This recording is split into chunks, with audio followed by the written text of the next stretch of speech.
Bom, boa tarde a todos, mais uma vez, agora para valer. Eu estava esperando começar a transmissão. E então aqui a gente tem a grande satisfação de estar ao lado de Tânia Stolze Lima e receber essa antropóloga para a nossa 6ª Conferência Curte no Moendaju. E para esse evento anual, o Sexta se reúne normalmente e indica um nome, o nome que deve ser convidado naquele ano. E seguindo esse critério de relevância do trabalho nas áreas interdisciplinares que formam o Centro de Estudos Ameríndios, esse ano, o ano passado, na verdade, o nome de Tânia Stolze Lima foi indicado assim com unanimidade pelos membros do Sexta. E a gente tem a alegria de estar aqui com ela, porque a Tânia aceitou, né? Não basta convidar, tem que haver essa adesão ao convite. A Tânia aceitou logo e a gente está, então, muito contente com essa presença aqui. O evento Conferências Curte no Moendaju nasceu no ano de fundação do Sexta, em 2011, e contou, nas edições anteriores, com pesquisadores das áreas de etnologia indígena, de antropologia das ciências e tecnologia, de arqueologia, um pesquisador de história mesoamericana e andina. As pesquisas foram as seguintes: as palestras, as conferências foram, inicialmente, Manuela inaugurou o evento em 2011, com a conferência sobre os conhecimentos tradicionais. No ano seguinte, em 2011, o arqueólogo Stephen Holstein nos deu a conferência Ecologia Histórica da Agricultura Antiga na Amazônia Costeira. Em 2013, Eduardo Viveiros de Castro apresentou a conferência Últimas Notícias sobre a Destruição do Mundo. A conferência de 2014, que foi a 4ª conferência, ficou a cargo da professora antropóloga Esther Jean Langdon. E a Jean a palestra da Jean foi Xamanismo como patrimônio frente à violência cultural, o caso do Siona, na Colômbia. E, por fim, em 2016, o historiador Federico Navarrete Linhares apresentou a palestra Entre a Cosmopolítica e a Cosmohistória, Tempos Fabricados e Deuses Xamãs entre os Aztecas. Os eventos do Sexta têm se apresentado como espaço de interlocução e divulgação das atividades acadêmicas interdisciplinares acolhidas por esse NAP, Núcleo de Apoio à Pesquisa da USP. Assim, contamos com as cestas básicas, onde pesquisadores expõem os resultados de suas pesquisas individuais, as cestas duplas ou triplas, onde se propõe uma mesa de debate sobre temas afins, e as cestas intempestivas que acolhem pesquisadores nacionais e de fora do país, que refletem e atuam junto aos povos indígenas e que estão visitando a cidade de São Paulo ou a Universidade de São Paulo, e a gente faz essa aproximação deles, né? Um destaque especial sempre foi dado para a conferência anual Curte no Moendaju, dentro do calendário de atividades do Sexta, por ser ela, ao mesmo tempo, uma homenagem ao etnólogo Curte no Moendaju e à natureza interdisciplinar da reflexão sobre os povos indígenas, aspecto que marcou sua atuação profissional, mas, ao mesmo tempo, por explorar as dimensões complexas que envolvem as pesquisas contemporâneas no âmbito das diferentes disciplinas que atuam e refletem sobre os povos indígenas. A conferência de Tânia Stolze Lima se intitula Parecidos com os Peixes, um relato etnográfico de Belo Monte, a partir de um apelo do povo Juruna da Volta Grande do Xingu. Tânia é bacharel em Ciências Sociais pela Universidade Federal Fluminense e doutora em Antropologia Social pelo Programa de Pós-Graduação em Antropologia Social do Museu Nacional. É etnóloga e professora associada do Programa de Pós-Graduação de Antropologia e do Departamento de Antropologia da Universidade Federal Fluminense. Aposentada. Aposentada. Eu pus aposentada aqui. Aposentada, feliz ela.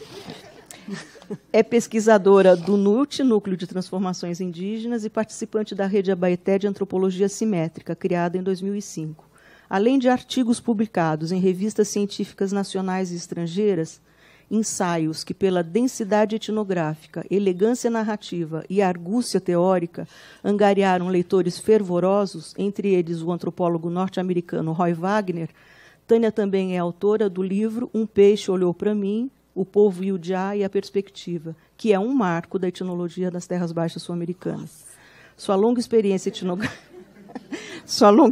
etnográfica junto ao povo Iujá Juruna, no Alto Xingu, e sua fidelidade ao seu tema predileto de pesquisa, os sistemas cosmológicos da Amazônia indígena, mais recentemente a colocaram diante do desafio de acompanhar como os Iujá de Juruna viveram e vivem o anúncio da morte anunciada de mais um rio da Amazônia, o rio Xingu. Bom, antes de passar a palavra para a Tânia, eu gostaria de agradecer o suporte que a gente teve para a realização desse encontro. Inicialmente, eu queria agradecer a chefia do Departamento de Antropologia, Beatriz Perrone Moisés e Márcio Ferreira da Silva, e que viabilizaram a vinda da professora Tânia ao Sexta, ao nosso encontro. Agradecer também à Secretaria do Sexta, o Frank, Lucas e as monitoras. Agradecer ao setor de informática, encarregado da gravação e transmissão online da conferência. Eu lembro ainda que Tânia se dispôs a conversar com os pesquisadores depois da conferência. Assim, teremos uma roda de conversa com os interessados por volta das 17 e pouco, mais ou menos, no Sexta. E, bom, então, passo a palavra para a Tânia, agradecendo mais uma vez a presença dela. Bem,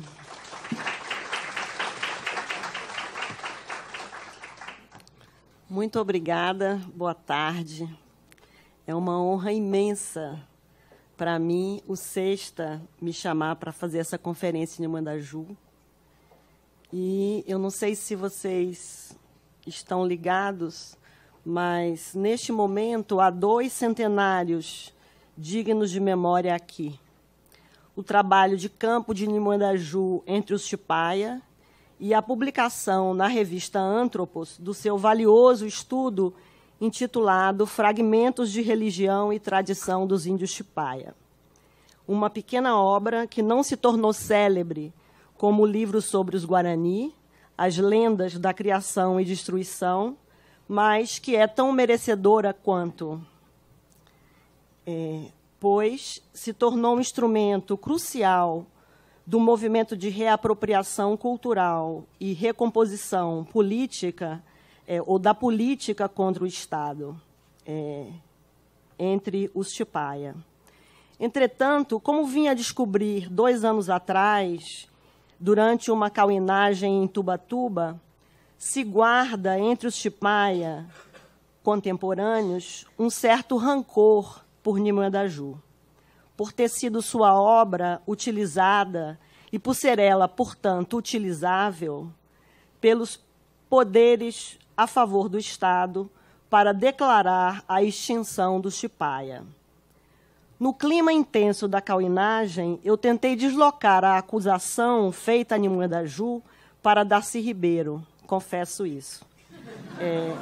Sem me dar conta de que isso pouco importava, uma vez que um era a fonte do outro ao declarar a extinção do povo Chipaya.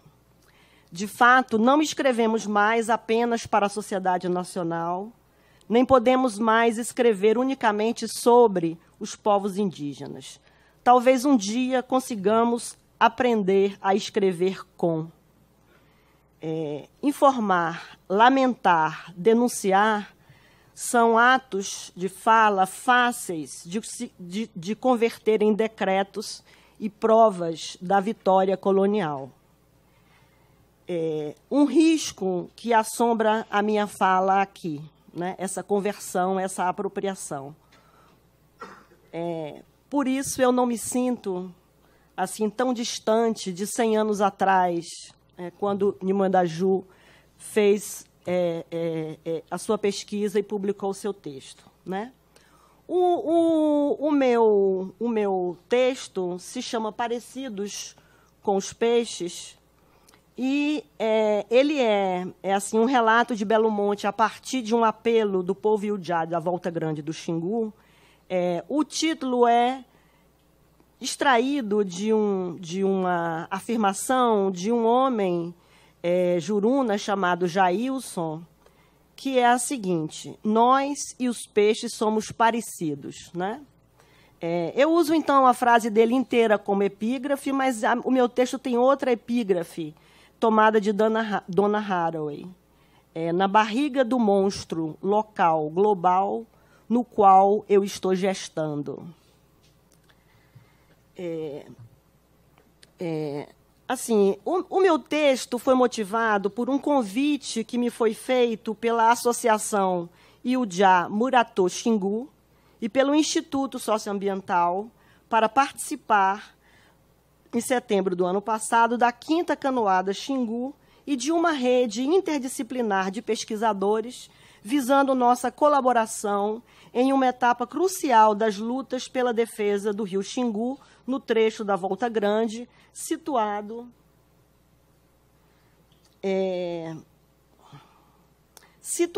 entre as duas barragens de Pimental e Belo Monte, que constituem um reservatório e a casa de força da usina hidrelétrica de Belo Monte, interligados por um canal construído na fatia ocidental do rio, para o qual foram ou estão sendo desviadas as águas do rio em um montante que pode chegar a 80%. Né? Eu acho que o lado do mapa que diz 2017 mostra para vocês o que tem acontecido com o rio. Nesse trecho de águas roubadas, situam-se as terras indígenas Paxamba e Arara da Volta Grande e outras comunidades que não são consideradas indígenas, embora entre seus habitantes haja pessoas indígenas. Né?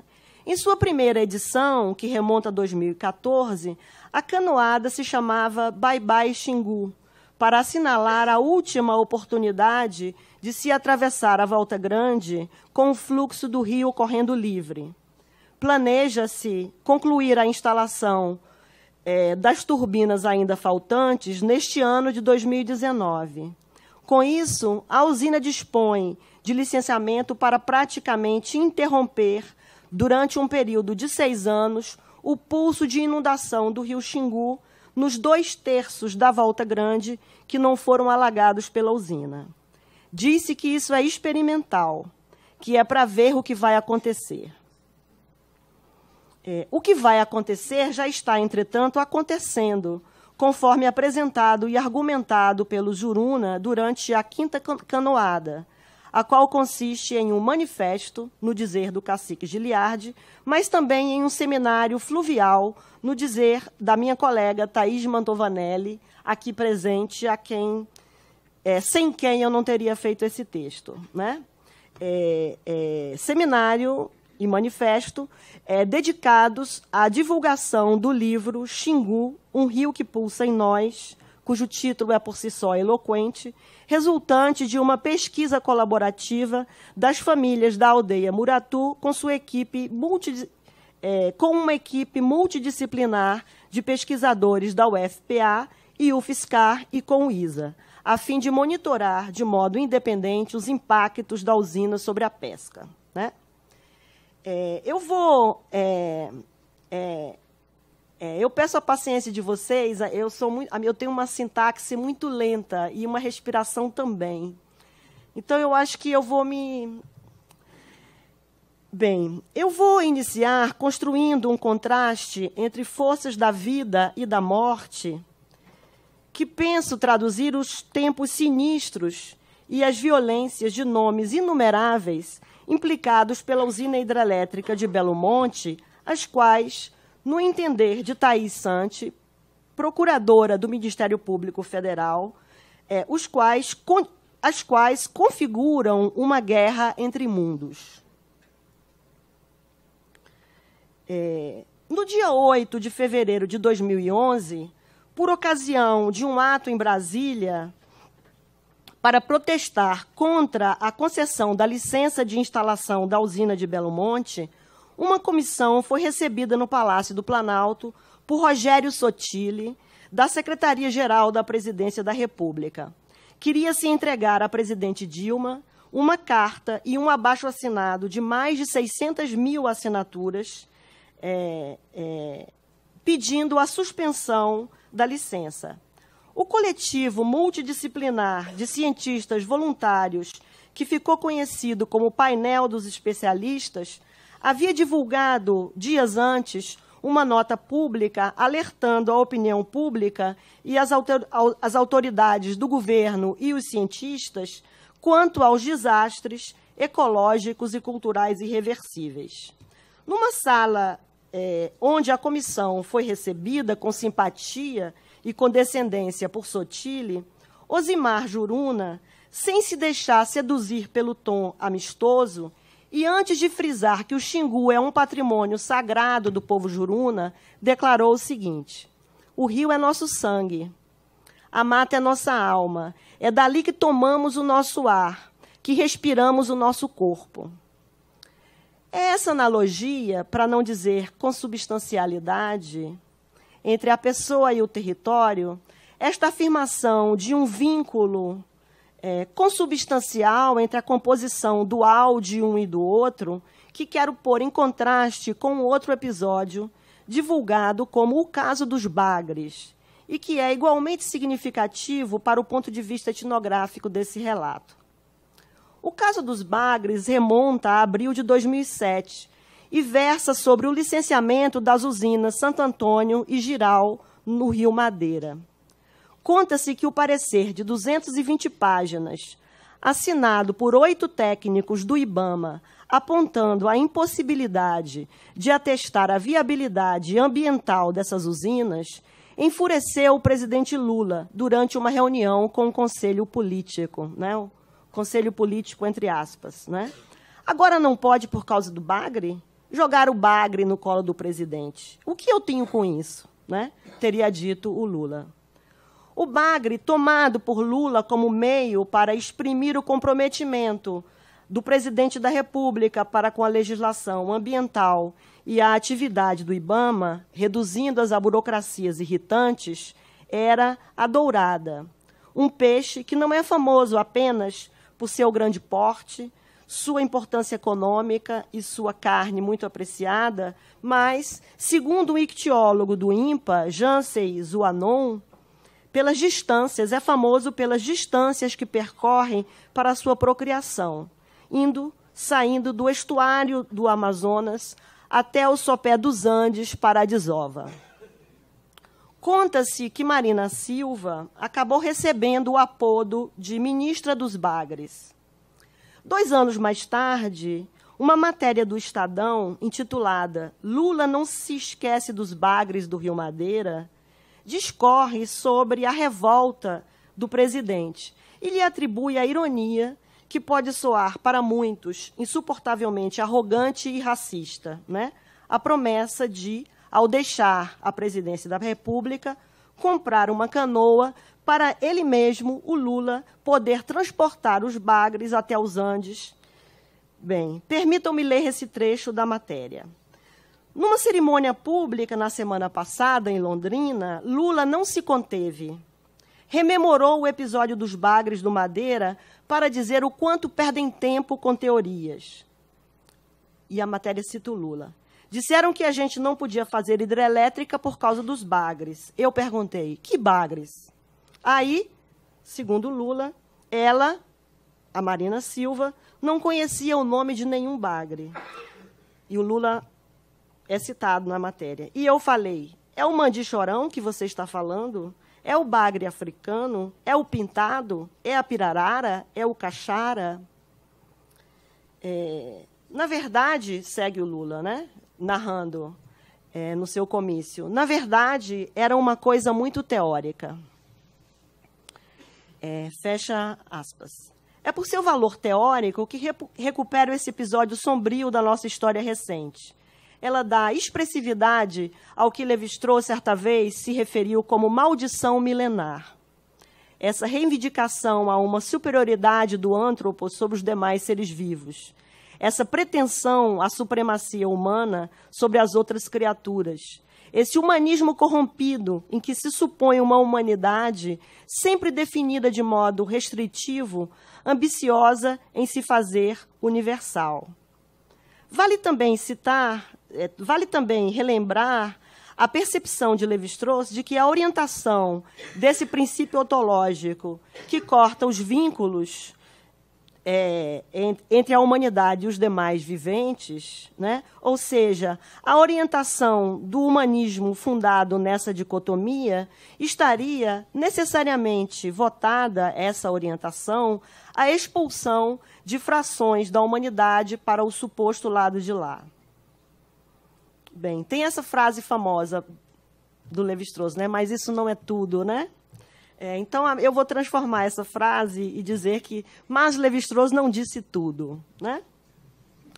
Como argumenta o ecofeminismo desde muitos anos, a dominação sofrida pelas mulheres, e eu acrescentaria, como de regra também os povos indígenas, que é o que está embutido na observação do Lévi-Strauss, né? Então, eu vou retomar minha frase. Como argumenta o ecofeminismo desde muitos anos, a dominação sofrida pelas mulheres está em continuidade direta com a dominação sofrida pela natureza e, igualmente, com o humanismo que trata o mundo como recursos. Inclusive, o humanismo marxista, como afirmava Donna Haraway, foi corrompido em sua fonte, como sugere em sua ontologia, que correlaciona a autoconstrução do homem, a dominação da natureza e sua, eu cito Donna Haraway, né, e sua impotência para historicizar qualquer coisa que as mulheres fizessem que não fosse por salário, né? É a situação em que, sei lá, os povos indígenas e as comunidades ribeirinhas não indígenas afetadas pelas usinas do Lula, né? Não tem qualquer importância o que elas fazem, uma vez que tudo que elas fazem que não é por salário não é relevante, né? Então, talvez ninguém tenha retratado tão bem como Antônia Mello, a coordenadora do movimento Xingu Vivo para Sempre, sua experiência pessoal com a qualidade viriloide de Belo Monte, do setor elétrico, né? Uma, eu abro aspas, macharada, prepotente, arrogante, fecha aspas, né? A qualidade viriloide de Belo Monte, do setor elétrico e dos governos Lula e Dilma, com suas políticas ditatoriais, mortíferas e as violências de todas as ordens a que chamaram desenvolvimento. Em consonância com o cruzamento do excepcionalismo do Anthropos e a questão das mulheres, efetuado por Donna Haraway, o embate entre forças da vida e da morte tem sido entendido por muitos protagonistas da resistência a Belo Monte por intermédio da questão das mulheres.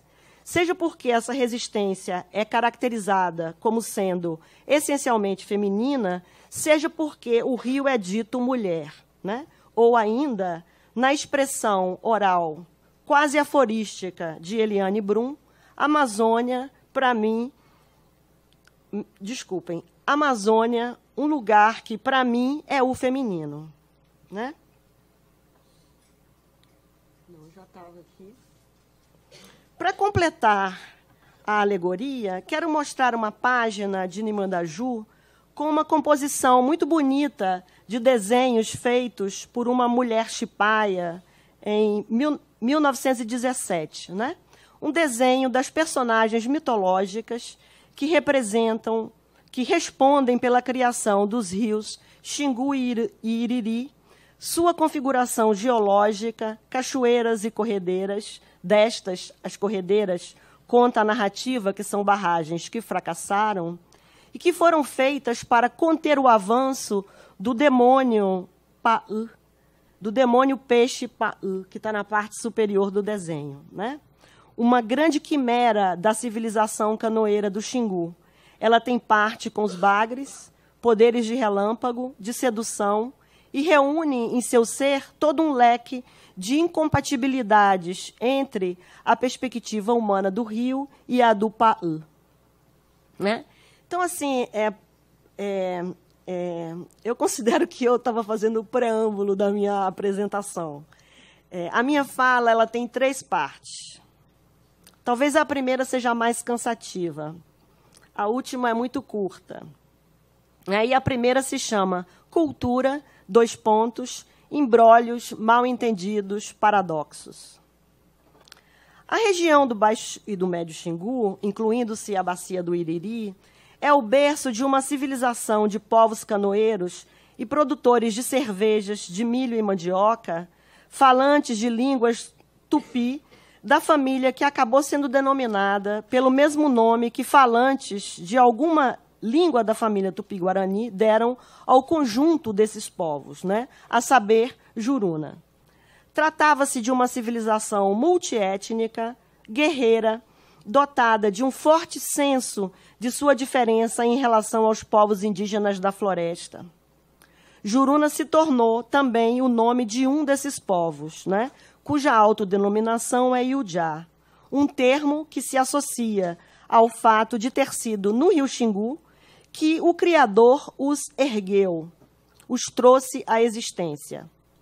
Ciosos de sua condição de habitantes do rio, os Juruna erguiam suas aldeias preferentemente nas ilhas do Rio Xingu. O que aconteceu? Desculpem, eu deveria ter dado uma pausa. Né? O que aconteceu ao povo ou povos da família Juruna que habitavam o Baixo Xingu no século XVII, quando se deu, a partir de 1625, a invasão desse trecho do rio com a caça de escravos indígenas, é algo que se ignora.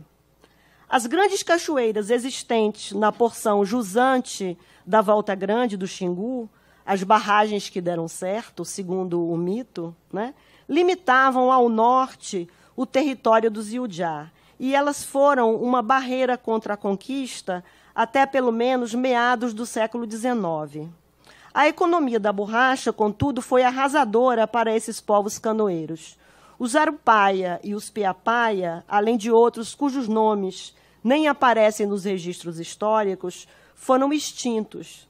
Apenas os Juruna e os Chipaia sobreviveram.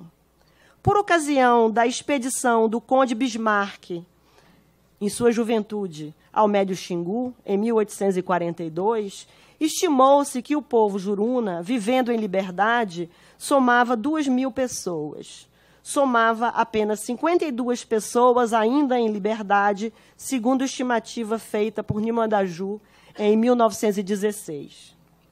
Naquele ano, o povo Juruna já se achava dividido em 2 grupos, porque uma parte deles havia fugido da Volta Grande alguns anos antes para se estabelecer na região da Foz do Rio Fresco, um afluente do Xingu, tornando-se, porém, servos de um coronel da borracha, de onde acabaram fugindo novamente para o alto curso do rio, onde ainda vivem. A outra parte permaneceu na Volta Grande. Eram 12 pessoas vivendo em liberdade, uma família. Em 1920, Nimandaju endereçou uma carta ao diretor do Serviço de Proteção aos Índios, resumindo brevemente o que ele pôde testemunhar. Eu abro aspas. Alguns restos de tribos, Assurini, Arara, Juruna, Chipaia e Curuaia, míseros despojos que a onda dos caucheiros não afogou no seu avanço brutal. Né? A esse respeito, Edna Chipaia, uma articuladora da reapropriação cultural e revitalização política entre os Chipaia, fez um argumento pleno de significância. Decretaram a extinção dos Chipaia, mas os Chipaia não foram extintos. A tribo, sim, mas não as famílias. Né? Me cabe falar da cultura Juruna.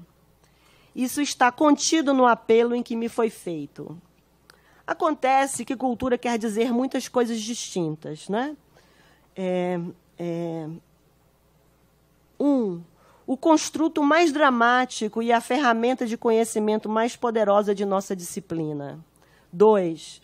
Um dos domínios fundamentais sob a ameaça da usina. 3. Um termo bastante pirateado, como ressaltou Marcela Coelho de Souza, dentro como fora da academia. 4. Finalmente, um termo que vem sendo apropriado nas últimas décadas pelos próprios povos indígenas em movimentos de resistência e autoconhecimento que, comparados às lutas por autodeterminação política que marcaram as últimas décadas do século passado, parecem ter se desdobrado em lutas cosmopolíticas, ou seja, em reivindicações por autonomia, autodeterminação ontológica, né? O momento contemporâneo, marcado pelo chamado PAC, já foi diagnosticado como uma atualização do colonialismo, como uma reversão neocolonial, ou como uma reversão colonial. Eu vou fazer uso da expressão colonialismo capitalista, que tomo emprestado de Donna Haraway e que me atrai por não estar associada a um critério de periodização da evolução do capitalismo. Eu gostaria de relembrar, a propósito disso, uma segunda nota, já antiga, de Lévi-Strauss, sobre a conquista da América. Acho que todo mundo se lembra. Pois elas, a nota e a conquista, têm sua dose de atualidade. Lévi-Strauss destacava que o problema da diversidade cultural se colocava à consciência europeia de um modo brusco e dramático e se traduzia por uma alternativa muito simples e sombria. Ou os povos ameríndios eram gente, e, nesse caso, eles teriam que se integrar à civilização cristã, ou lhes atribuíam uma condição animal. Não creio que possamos nos assegurar que estamos muito distantes dessa sombria alternativa, a qual, aliás, não é bem exatamente uma alternativa para o ponto de vista ameríndio, né? Mas dois modos contíguos de aniquilamento das humanidades ameríndias. O plural aqui, não esqueçamos, é uma lição crucial que os índios têm a nos dar. Não estou afirmando que os índios não deveriam preferir a cristianização aos massacres. Apenas friso que a sua escolha é fundamentalmente, ou foi fundamentalmente, a de não ter escolha.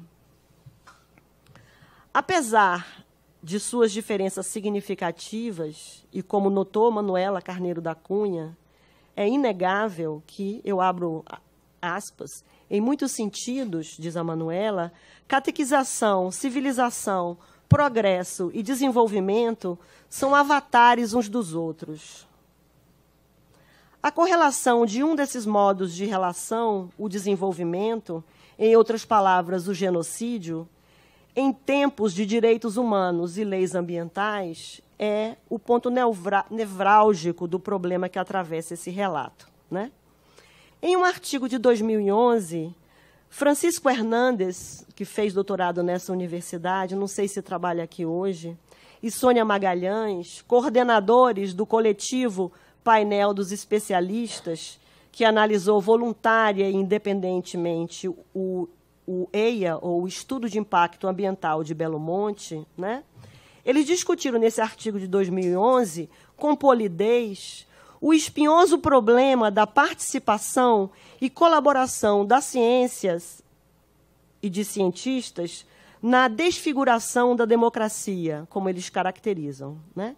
No que toca às populações humanas e aos movimentos sociais, ele e ela apontam para toda uma política de invisibilização por meio da retórica e para uma prepotência na definição de medidas a tomar quanto à vida das pessoas, em nome do interesse público e do bem comum.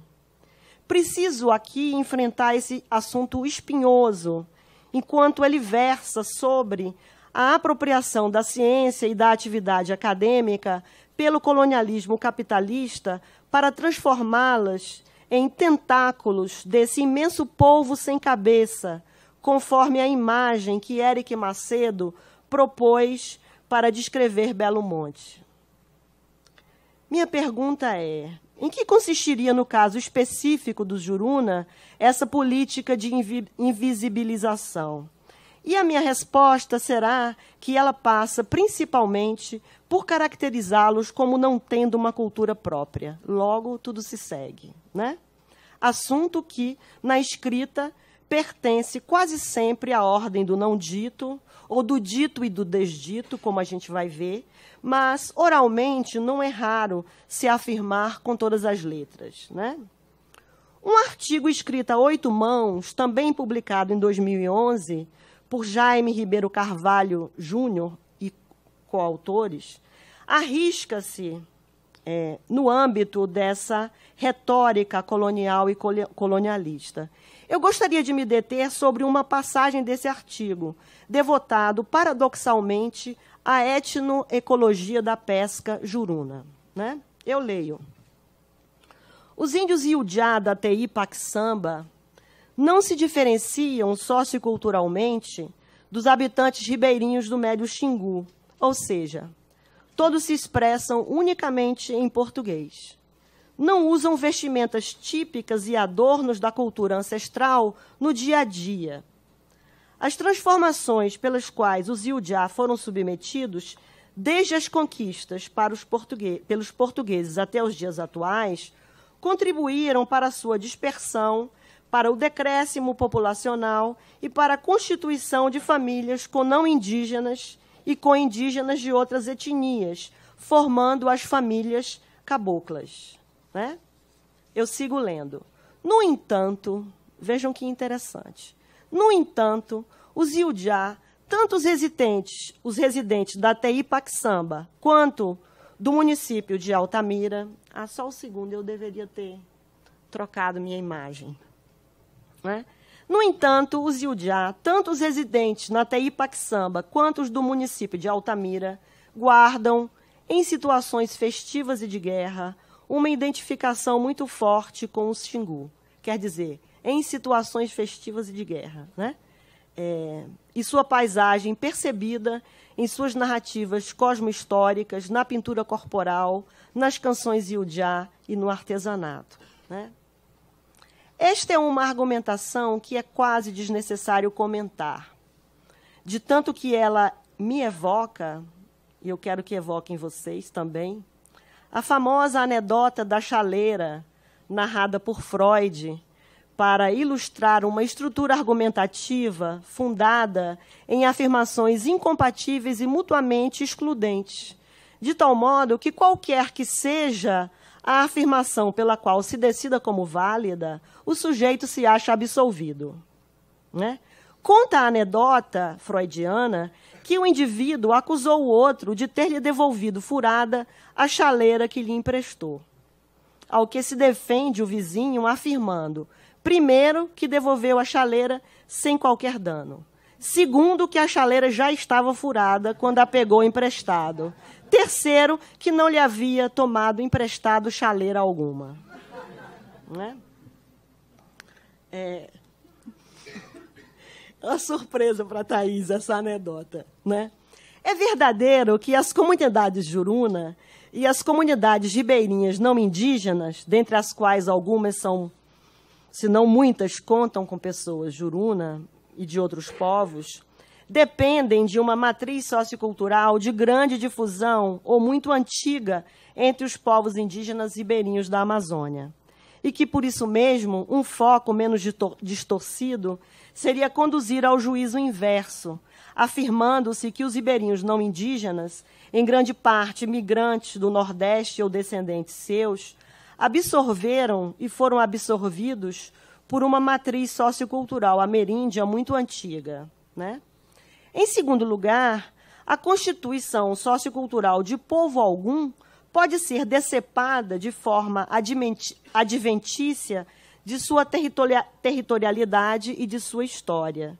E que, nesse sentido, temos aqui dois aspectos diferenciais e internos à civilização ribeirinha que os Juruna, entretanto, compartilham em muitos aspectos o território, inclusive, com as comunidades ou famílias ribeirinhas não indígenas. Né? A antropologia nos inclina, acho, a imaginar que seriam todos índios, porque o problema aqui não se deixaria demarcar por, nem se reduzirá diacríticos étnicos, a não ser perdendo sua complexidade e importância política para os próprios envolvidos. Né?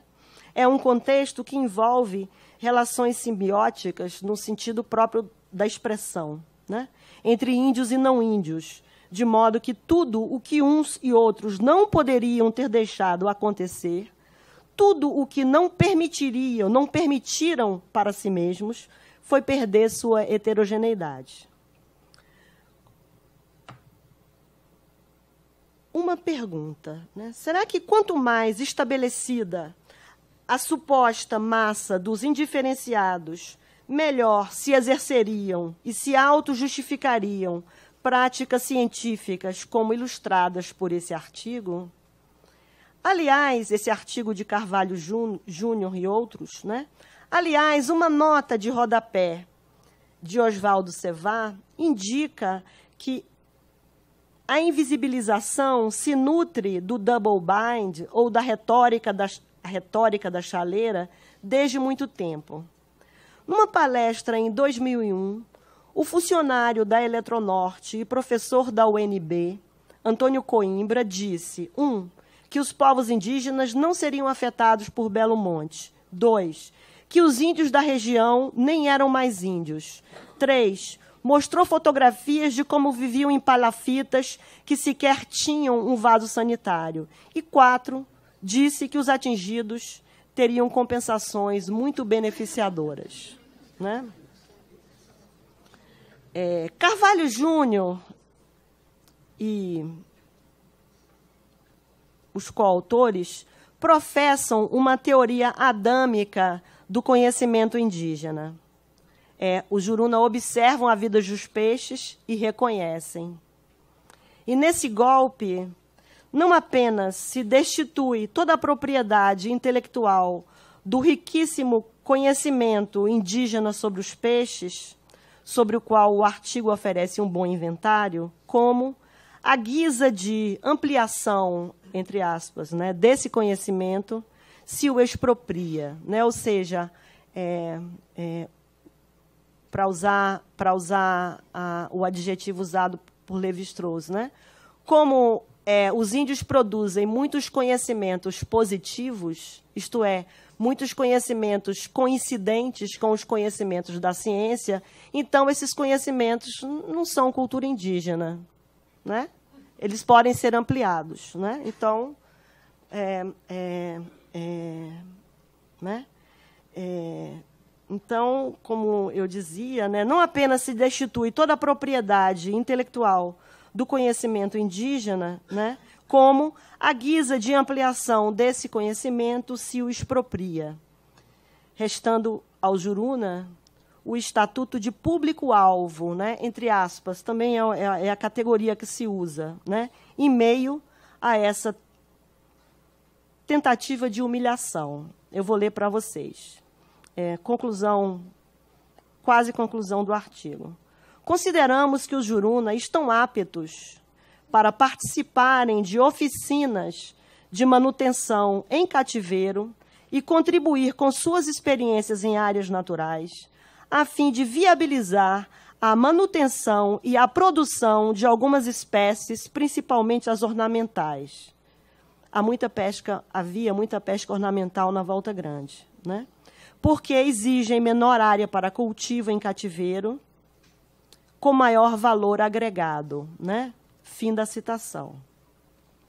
Obviamente, meu ponto não é cobrar que uma pesquisa que se insere na área da ciência animal, como a de Carvalho Júnior, se adeque às exigências de pesquisas antropológicas.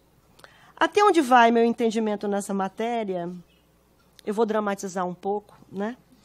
Até onde vai meu conhecimento nessa matéria, as coisas materiais e imateriais que uma antropóloga amazonista se disporia hoje a reunir sob o termo cultura ameríndia X ou Y, não são consideradas primacialmente pelo X ou Y como produto da sua própria criatividade.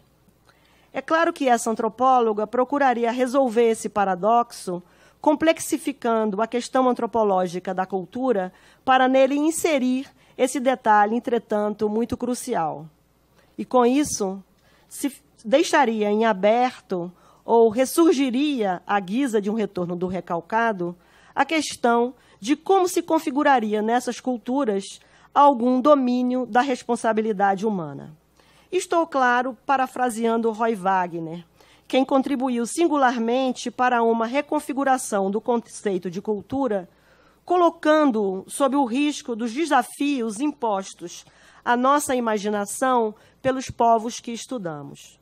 Pois bem, O Juruna, na Volta Grande do Xingu, propõe, suponho eu, um desafio interessantíssimo, por redobrarem o paradoxo apontado por Wagner. Trata-se de um povo que se imagina como tendo perdido sua cultura. Claro que enfrentar esse paradoxo passa por reconhecer que o senso de perda da cultura participa de um modo fundamental da composição dessa cultura, aquela que os Juruna, como 1000 povos nativos mundo afora, não se imaginam tendo, mas a antropóloga sim, né? Muitos povos amazônicos, como bem sabemos, muitas vezes, consecutivamente a uma experiência de trágicas perdas territoriais e demográficas, souberam articular ao seu regime semiótico material tradicional relações comerciais baseadas no extrativismo de produtos sazonais, como a castanha e a seringa ou os acaris ornamentais, né? Um capítulo, contudo, pouco conhecido da história do Juruna diz respeito à sua experiência coletiva e pessoal traumática relacionada à exploração da borracha e à formação e crescimento do núcleo urbano de Altamira, possivelmente intensificada por toda a pressão territorial que se seguiu à abertura da Transamazônica. Ao longo do século passado, a discriminação bastante peremptória por parte das pessoas de distintas categorias territoriais, sociais que invadiram suas ilhas, rios e florestas, indiretamente pode ser imaginada por meio do senso de perda da cultura, que afetou os Juruna, deixando-os talvez à deriva de uma memória marcada de ambivalência e que talvez fosse menos doloroso calar do que performar. Mas esse senso teria podido ele se formar caso a política de parentesco que os Juruna adotaram tivesse podido ser diferente do que foi. Bel Juruna era uma família de 12 pessoas. Bel Juruna teve comigo uma conversa importante a esse respeito. Ela argumentou que foi porque se espalhou que o povo Juruna conseguiu sobreviver. E ressaltou que não tiveram a chance de fazer como os Chipaia e os Curuaia, que conseguiram praticar o intercasamento e se misturaram menos com branco. Não há um estudo genealógico dessa dispersão, mas eu acho que o sentido que está na dianteira desse processo é relacional e não apenas territorial. Relacional no sentido de ter a ver com o parentesco, né? As pessoas se dispersando e fazendo parentesco no seio de comunidades em que era importante o contraste entre índio e não índio, possivelmente um contraste dinâmico, implicando um gradiente de distância espacial similar ao que vigora nos regimes ameríndios, que não sofreram um estado agudo de situação colonial, mas um gradiente que assumiu o sangue como um idioma crítico do pertencimento étnico. Como nos disse Jailson Juruna, de quem eu tomei a epígrafe, né? Ele disse o seguinte: quem olha para mim não diz que tenho cara de índio, né? Isso ele disse na apresentação na casa do Isa, quando os pesquisadores convidados para a canoada se reuniram com o Isa e com o representante do Juruna, né? Ele foi se apresentar e ele se apresentou assim: quem olha para mim não diz que tenho cara de índio. Bem, eu não diria isso, mas não diz que tenho cara de índio, mas quer dizer, eu acho que ele tem cara de índio. Mas quem olha para minha irmã sabe logo. Não tenho cara de índio, mas sei do sangue que corre dentro de mim. O sangue não é, porém, o único idioma que rege o pertencimento étnico, nem opera de modo absoluto. Ele coexiste com o surgimento do povo Juruna na Volta Grande do Rio Xingu, seu consequente senso de pertencimento ao rio e sua autodefinição como donos desse rio. Por uma dessas frequentes reviravoltas, em que os povos indígenas são mestres, os Jurunas souberam, com a chegada do monstro Belo Monte, com a grana da morte, Norte Energia S.A., intensificar e ampliar sua política contra o senso de opressão cultural que vivenciaram ao longo de todo o século XX para reaver sua cultura, junto aos parentes que fugiram da Volta Grande do Xingu no fim do século XIX para ir viver a montante.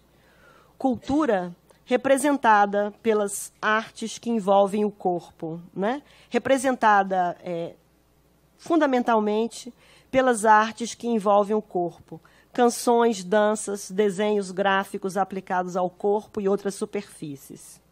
Esse é um tema que mereceria ser investigado em suas sutilezas, mas gostaria de resumir a hipótese que pude esboçar ao longo de minha imersão no caso Belo Monte, né? Na TI Paxamba está em curso um processo configurado pelas pessoas como retomada da cultura, e que aparece para mim como um processo de repensar a própria história e de redefinição da ação política apropriada para alimentar a vida coletiva, comunitária e intercomunitária na TI Paxamba, né? Em suma, como dizia a Elza Edna Chipaia, para reconstituir a tribo, né? Para reconstituir uma unidade intercomunitário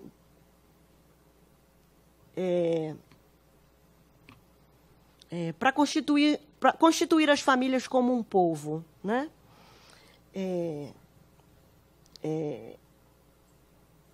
Então, para alimentar a vida coletiva, comunitária e intercomunitária na TI Paxamba e articular os manifestos, né?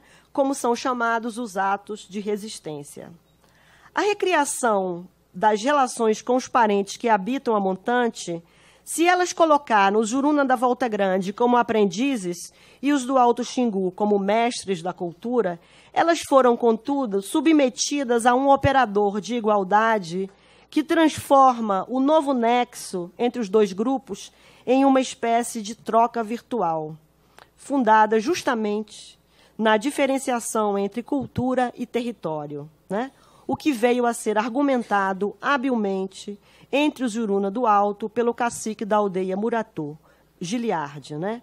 Enquanto os Juruna do Alto guardaram a cultura, os Juruna da Volta Grande guardaram o território, né? Cada ramo cuida de aspectos que seriam de mesma importância.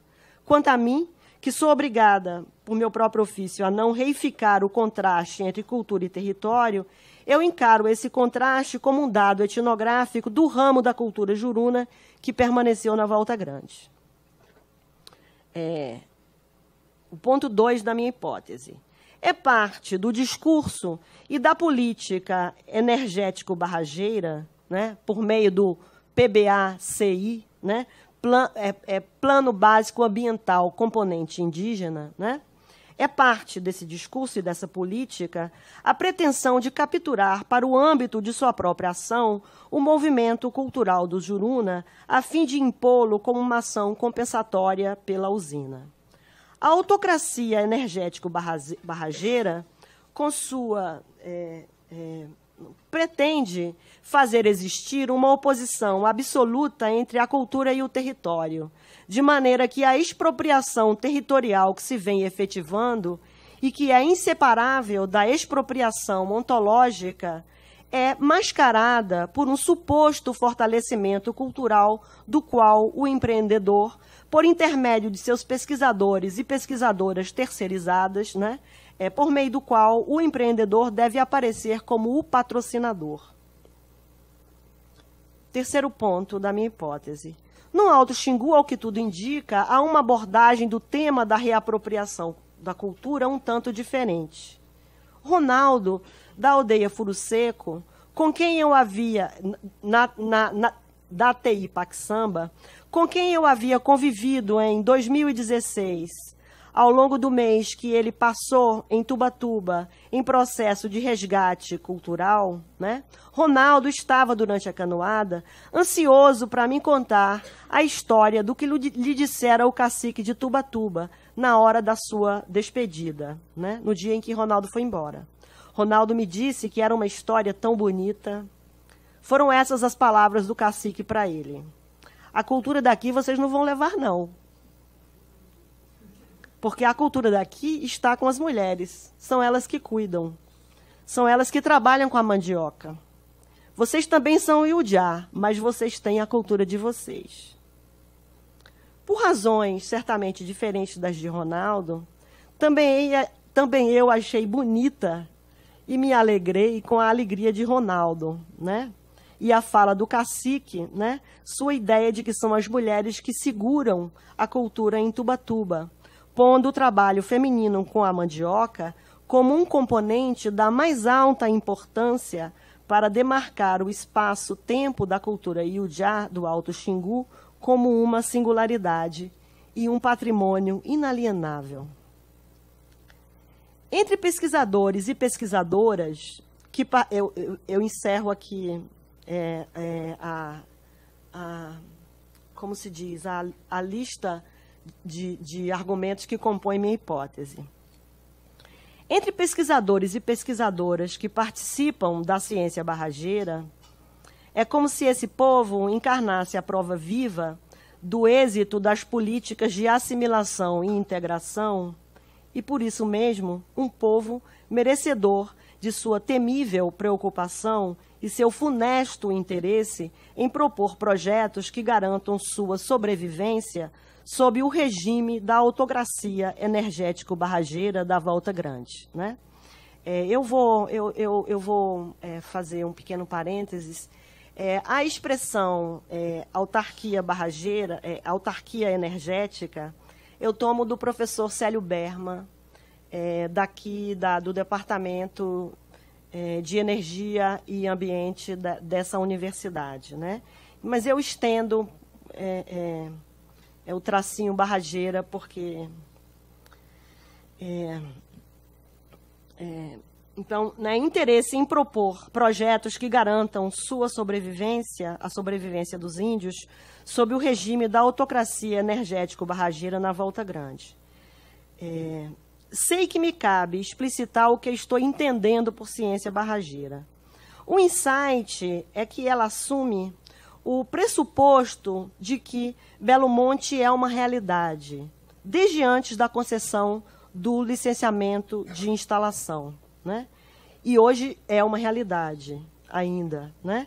E produz essa ciência, que parte desse pressuposto, produz um conhecimento que abrange a criação de um mercado científico altamente promissor para a gestão das catástrofes etoecológicas, né? Humanas e outras, né? Bem, eu encerro aqui a primeira parte do meu texto e eu passo para a segunda, que tem como título uma afirmação de um senhor juruna chamado Seu Agostinho. Ele disse: o rio sempre foi nossa identidade. Eu tomo essa afirmação dele como subtítulo, né? Como parte de uma civilização de canoeiros antigos e habitantes das ilhas do Médio Xingu, a cultura juruna consiste, na atualidade, como no passado, e como bem se sabe, em um emaranhado de relações com o rio, né? Eu receio que a palavra rio possa dizer pouco para vocês, né? Então, eu vou ler essa descrição do Oswaldo Sevá, né? O Sevá disse o seguinte: essas entidades geográficas, hidrogeológicas e biológicas, os rios, a um só tempo são vazões vivas de água se deslocando pelo planeta e são meios bioquímicos da vida estável de cada local e da vida dos animais migratórios, né? Fim da citação. Já assinalei que entendo a diferenciação cultura e território afirmada entre os Juruna da Volta Grande como um contraste dinâmico que vem condicionando a recriação dos vínculos entre os parentes do Pará e do Mato Grosso. E, portanto, como um aspecto intrínseco à cultura que os Juruna dominam na atualidade, né? Essa cultura, se ela sofreu as perdas de que as pessoas se ressentem e estão em processo de reapropriação e recriação, ela também se expandiu para abrigar novas relações e práticas. É, pois, importante enfatizar que o momento contemporâneo da cultura juruna é politemporal, como sucede ao momento contemporâneo de qualquer cultura. Isto é, ele é marcado pela coexistência de práticas que remontam a distintos momentos do passado. Embora sejam um povo de ilhéus, a Teipa Quiçamba, que foi demarcada na década de 80, por incrível que pareça, não abrange nenhuma das muito numerosas ilhas por onde se estende o território desse povo. Por ocasião dos estudos da equipe coordenada por Maria Elisa Guedes Vieira para o aproveitamento hidrelétrico de Belo Monte, foram identificadas cerca de 80 ilhas, em sua maioria em um curto trecho do rio entre a Teipa Quiçamba e a Cachoeira do Jeriquá, das quais 43 ilhas vinham sendo utilizadas cotidianamente pelas pessoas em suas atividades sazonais no período daquela pesquisa, em 2009.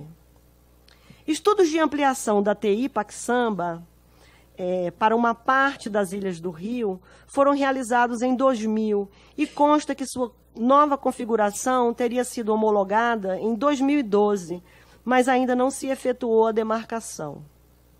Que eu saiba, apenas o ISA leva em conta esse estado jurídico da Teipa Quiçamba, o estado jurídico atual da Teipa Quiçamba, né? Todo o resto, todos os demais, consideram a terra pequenina de 4.000 e poucos hectares, sem nenhuma ilha. Independente disso, os Juruna consideram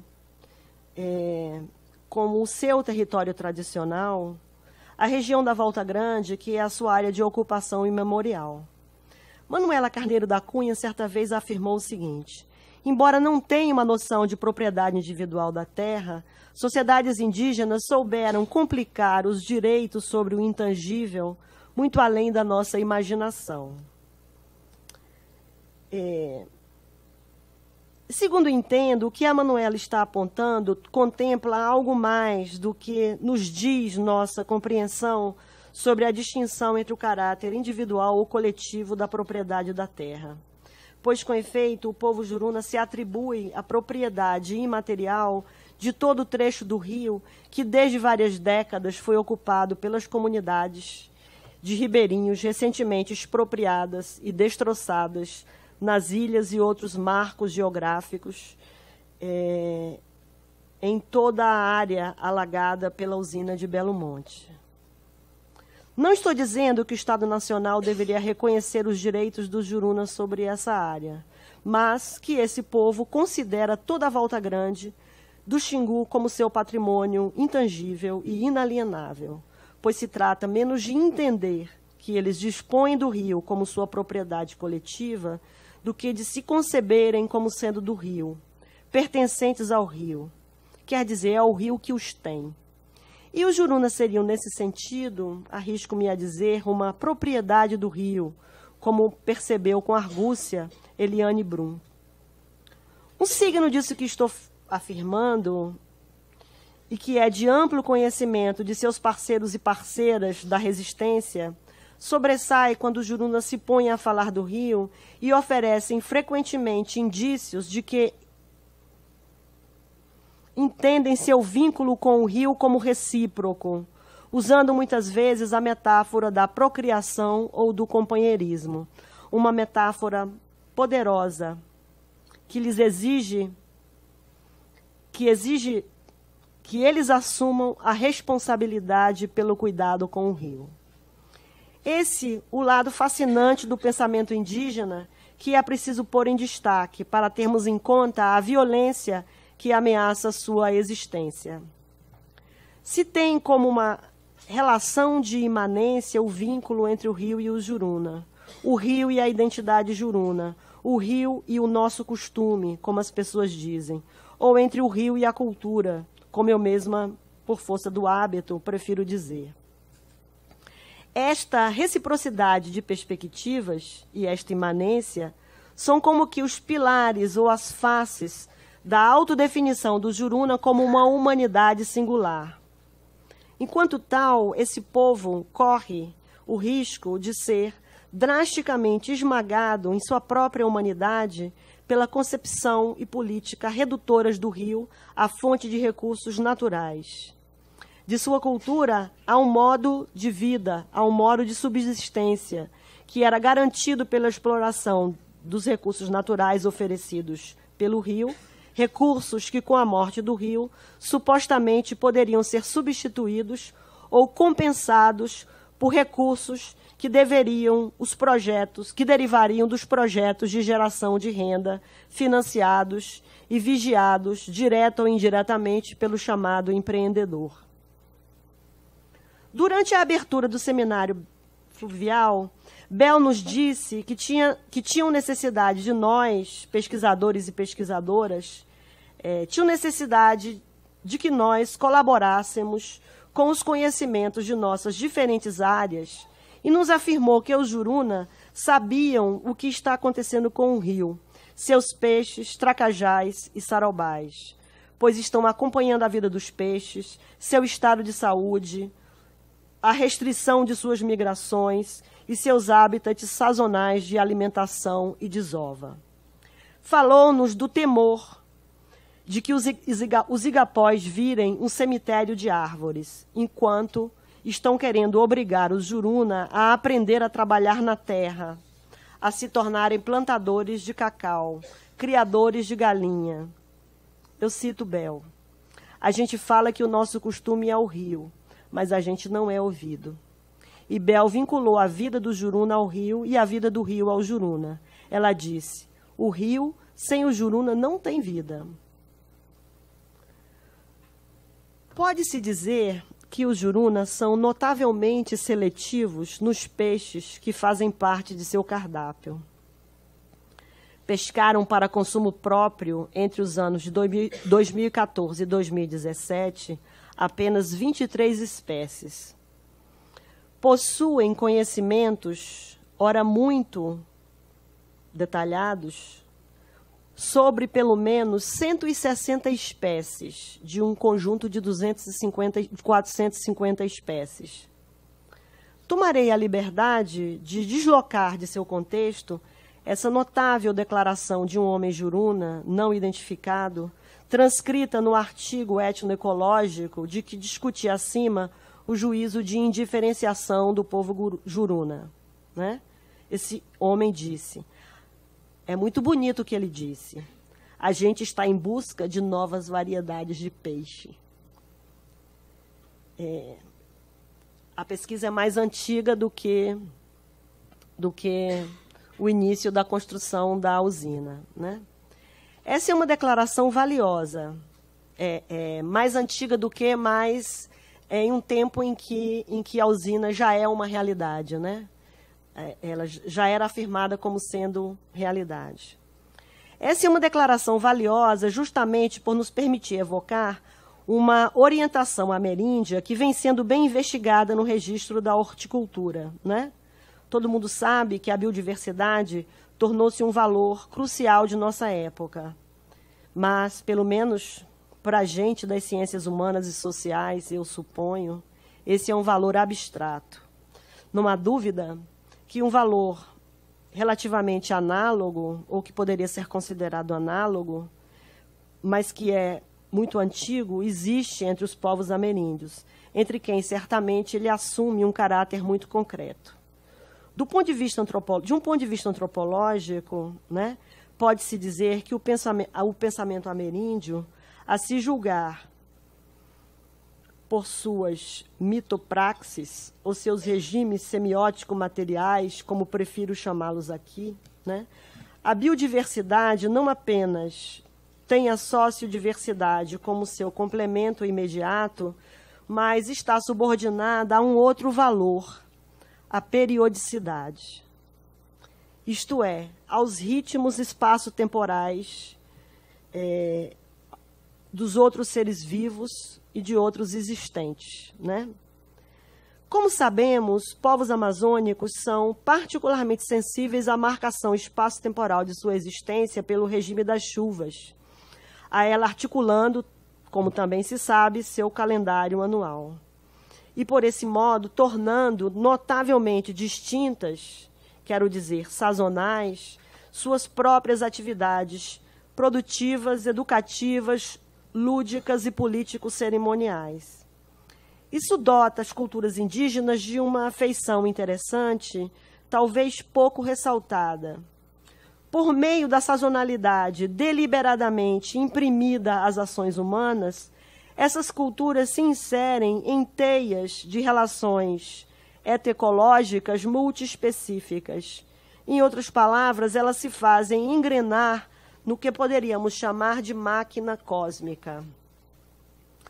O uso desse termo me parece importante para se enfatizar a articulação dos ritmos espaço-temporais que caracterizam todas as outras categorias de seres vivos, além de tipos de criaturas que não consideramos como tais, ao regime das chuvas e à fonte originária da periodicidade, a que, segundo entendem esses povos, a vida está subordinada, e que são as constelações celestes e o Sol e a Lua. Essas três personificações, ou esses três tipos de personificações celestes da periodicidade ou temporalidade reversível, né? Pelo menos entre os Juruna do Alto Xingu, o rio acha-se subordinado ao movimento das seguintes constelações.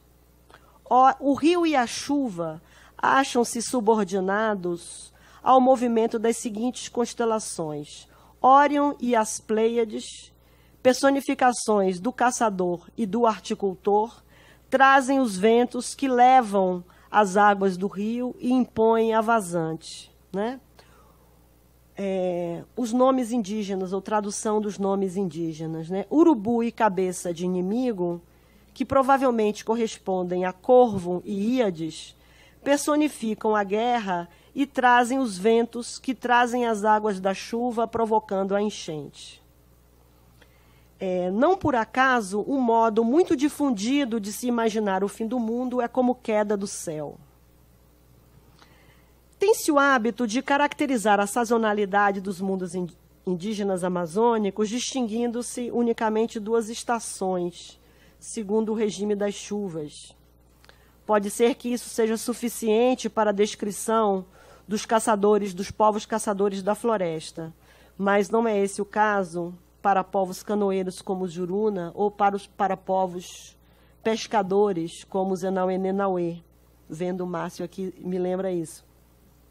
Cujas práticas são predominantemente orientadas pelo regime hidrológico, exigindo a consideração de 4 estações hidrológicas, suscetíveis ainda, no caso dos Juruna do Alto, a uma análise mais fina em unidades menores que corresponderiam, ainda que imperfeitamente e em menor número, né, aos meses do calendário gregoriano.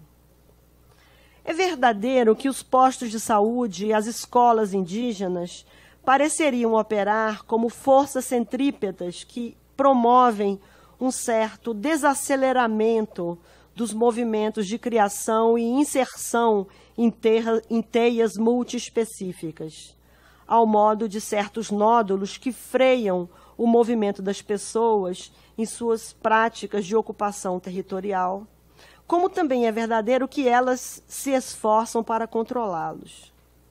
Mas é de se notar também que essas concreções de instâncias do Estado Nacional no seio das TIs, hipoteticamente falando, e generalizando indevidamente o que só pode ser analisado segundo os problemas e suas circunstâncias, né?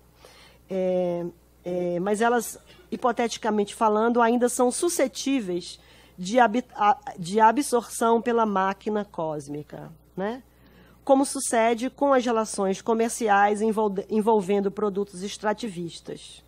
Aliás, mesmo as fundações jesuíticas estabelecidas na região do Baixo Xingu, como Souzel, que foi visitada por Adalberto e por Bismarck em 1842, só eram ocupadas sazonalmente pelos Juruna e outros povos canoeiros da Volta Grande, em alguns poucos meses do ano. Né? Havia a estação do cristianismo. Né? As mudanças climáticas, por sua vez, vêm se mostrando uma ameaça mais grave, por seus efeitos sensíveis já, para muitos povos ameríndios, sobre os ritmos espaço-temporais e sua sincronia e alternância, de que dependem o senso de orientação da atividade humana e também o senso de orientação dos peixes, pássaros, mamíferos e outras criaturas. Já no que concerne a Belo Monte, o que se pode imaginar, senão que é como uma bomba avassaladora para as tramas multiespecíficas, as tramas multiespécie e o regime semiótico material característico da cultura juruna. Né? O conhecimento, eu lembro aqui, o rio seco, o rio com água roubada. O conhecimento que esse povo domina sobre o rio e seus cohabitantes, particularmente aqueles que são considerados, por mim, mais numerosos e diversificados, os peixes, né, não é algo de que eles deixem de sentir orgulho. Esses são campos de um investimento intelectual e afetivo deliberado e servem como um emblema importante de seu próprio senso de humanidade, né, em oposição aos caçadores da floresta. Né? Não causa surpresa que, com o estado de incerteza que pesa sobre a vida do rio, a vida dos peixes e a sua própria existência, e mesmo o seu próprio destino, tenha surgido em 2013, na aldeia Muratu, o desejo de produzir um registro independente dos danos que as obras da usina estavam implicando para o rio. Né? Xingu, o rio que pulsa em nós, como mencionei anteriormente, é o título da publicação que apresenta os resultados de uma pesquisa participativa, né? Da aldeia Muratu, de pesquisadores da UFPA, da UFSCar e do ISA. Né? A pesquisa cobre um período de 4 anos e mantém em seu horizonte a questão do controle pela usina do pulso de inundação do rio, o que apavora o Juruna. Além do fechamento da barragem Pimental,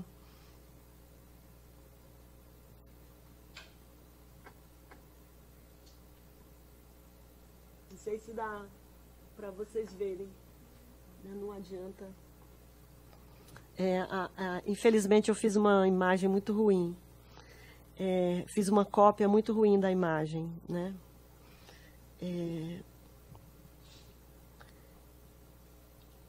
Além do fechamento da barragem Pimental e do enchimento do reservatório iniciado em novembro de 2015, isto é, no começo da enchente, para a cheia de 2016, né, a Volta Grande sofreu uma seca rigorosa em 2016. E uma tal... Minha voz está saindo pelo microfone?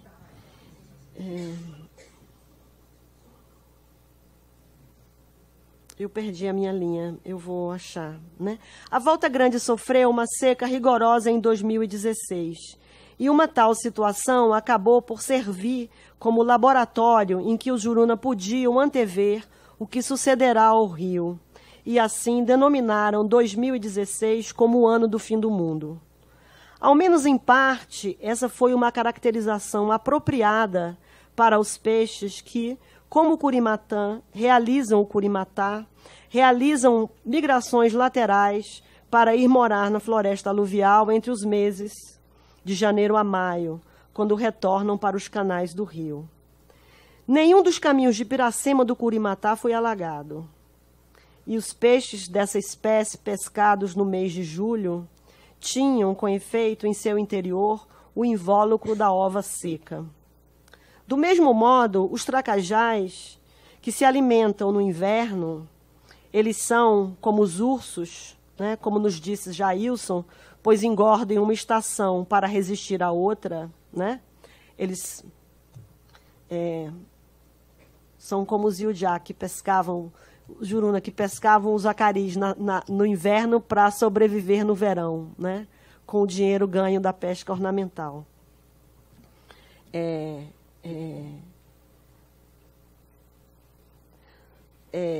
Então, os tracajás, que se alimentam no inverno, eles são como os ursos, pois engordam uma estação para resistir à outra, quando se alimentam da própria gordura, não puderam se mudar para a floresta aluvial. E não sucedeu a desova de tracajás no verão, pois as fêmeas não tinham conseguido desenvolver os ovos. E os indivíduos que os Juruna pegaram se achavam na situação aberradora de estarem vivos e podres ao mesmo tempo, pois, quando abertos, suas entranhas se mostravam muito fétidas e espumantes, né? Alguns tracajás ficavam sobre a água como isopor. Bem, se formos viver só o verão o ano todo, ponderou Gelson, quer dizer, se forem destruídos os hábitats aquáticos dos sarobás, né? Os sarobás é um nome que se dá na região às árvores, arbustos da floresta alagável. Se forem destruídos os hábitats aquáticos dos sarobás, que beiram as ilhas frequentadas por uma variedade de pacus e pelo matrinchã, atraídos por algumas dezenas de espécies de frutos que têm suas próprias estações particulares entre as épocas da enchente cheia e vazante, e destruídos também os igapós que se formam com a inundação da mata nas ilhas, frequentados por outros peixes e tracajás, né? Viver só o verão não tem bem aqui o sentido genérico de metade do ciclo anual das chuvas, mas o sentido restritivo das águas baixas, né? A ponderação de Gelson é que teriam que pescar acaris o ano inteiro, nas corredeiras ou pedrais, mas não poderiam fazer isso sem acarretar o desaparecimento dos peixes, né? Sem contar que toda a variedade de espécies das corredeiras, os acaris, especialmente, né? Sem contar que as espécies das corredeiras não disporão mais das corredeiras para viver. O ano do fim do mundo intensificou o estado de alerta e incerteza, pois o baixo pulso de inundação do rio em 2016 foi, contudo, significativamente superior ao controle que a usina pretende impor ao trecho do rio de mais de 2/3 da Volta Grande, demarcado pelas barragens de Pimental e Belo Monte, e que é o trecho restante, depois do alagamento, do que é compreendido pelo Juruna como seu território tradicional. Eu tenho esse gráfico que eu considero incompleto, porque geralmente os gráficos têm três linhas, né? A de ano seco, que é um ano que chove pouco, o ano médio e ano úmido, um ano que chove muito, né? Então, essas linhas rosa, elas estão... se tivesse uma terceira linha rosa correspondente ao ano úmido, a linha seria muito mais alta, né? E essas linhas azuis é o que a usina pretende adotar, né?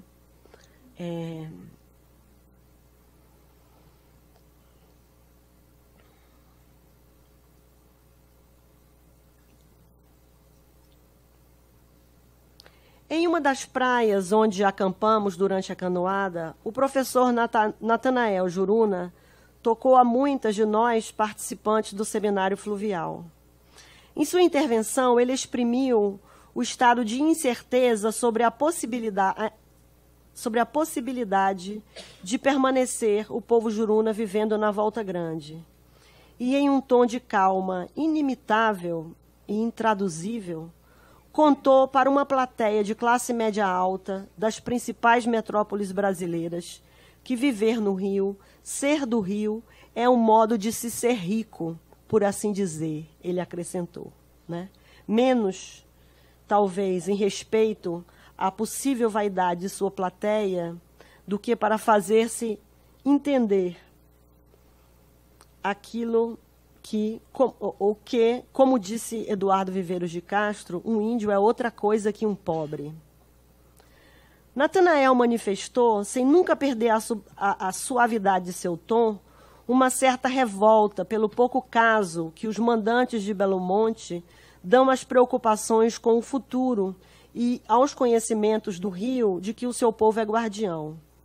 Ele caracterizou seu pertencimento ao Rio, sua condição de nascidos e criados nesse Rio, como seus antepassados próximos e remotos, por ter em sua mente o mapa do Rio, um mapa com as ilhas, as corredeiras, os pedrais, os paranás, os furos, as praias, os sarobais, os igapós, por todos os seus conhecimentos concernirem ao Rio.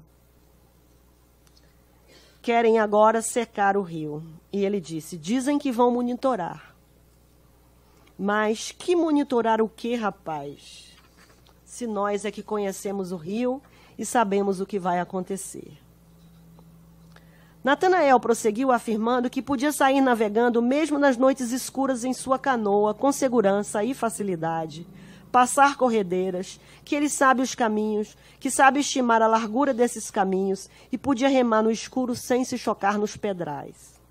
De fato, navegando na Volta Grande, nas águas baixas do início de setembro, tive a sensação de que são excessivamente monótonos todos os rios que conheci, inclusive o trecho do Alto Xingu, onde vivi por muito tempo e várias vezes. A complexidade do curso do Xingu na Volta Grande é surpreendente, e a perspectiva oferecida ao navegante forasteiro não lhe permite situar-se em um eixo perpendicular em relação aos seus múltiplos canais paranais, às muitas outras margens do rio, portanto, né? E a bem dizer. Uma descrição admirável desse trecho foi feita pelo ictiólogo Marc Sabage. Não sei se é assim se fala o nome dele, né? Sabage destaca um regime hidrológico que é ele próprio extremamente ou drasticamente variável. Eu resumo, né? O Xingu desce, vindo do Mato Grosso, né? Ele desce devagar, de uma altura de 90 metros, ao longo de uns 130 quilômetros, pelas bordas setentrionais do escudo cristalino do Planalto Central, além de efetuar, então ele descendo devagar, uma altura de 90 metros, ao longo de uns 130 quilômetros, né? Além de efetuar suas 3 grandes curvas, que formam o arco da Volta Grande, o rio, segundo a descrição de Sabage, se verte em um rio feito de rios. Seu trecho amontante, né, o trecho amontante da Volta Grande, já em parte destruído pelo reservatório da barragem, era uma configuração de tranças grandes e pequenas, frouxamente tecidas, entremeadas por numerosas ilhas e bancos de areia. No trecho ajusante, as tranças se tornam mais intrincadas. Surgem canais em que a água preenche fraturas nas rochas e tranças que correm perpendicularmente, sendo uma parte delas obrigadas a dobrar-se e formar ângulos agudos. Vale ler esse trecho. Abre aspas. O resultado é um labirinto complicado de canais aquosos, corredeiras poderosas e cachoeiras baixas, formadas e delimitadas por afloramentos graníticos. As quedas mais espetaculares são a cachoeira do Jeriquá, no ponto médio da perna inferior da Volta Grande, onde grande parte da água do Xingu zigue-zagueia através de um estreito canal em forma de Z no leito rochoso fraturado. Conforme nos afirmou o cacique Giliardi no seminário fluvial, foi na cachoeira de Jericoá que o povo Juruna foi criado. Ela é de uma beleza extasiante, essa cachoeira. E a imagem que podemos nos fazer dela estando no rio é muito reduzida, pois, como me contou um dos canoeiros, ela tem 7 quilômetros de largura. Um longo momento depois que eu tinha começado a me sentir molecularizada e tentando definir o que se passava com o meu corpo, era então isso o sublime? Eu pensei nisso. Foi que Bel Juruna murmurou que ia tudo secar. Um desejo de Giliardi é lutar pelo reconhecimento do Jericoá como um patrimônio cultural do povo Juruna. A descrição de Sebage também leva em conta os riscos que ameaçam a Volta Grande. E ela é importante, me parece, por tentar deslocar a discussão sobre os riscos de extermínio ou mesmo extinção das espécies aquáticas para a destruição de uma teia complexa de hábitats que dependem do ciclo hidrológico. Bem, o Sabage não fala nesse artigo que eu estou citando aqui, mas parece que o Xingu tem até rio ou peixe temporário. Vocês podem imaginar isso? Peixe que só existe numa estação.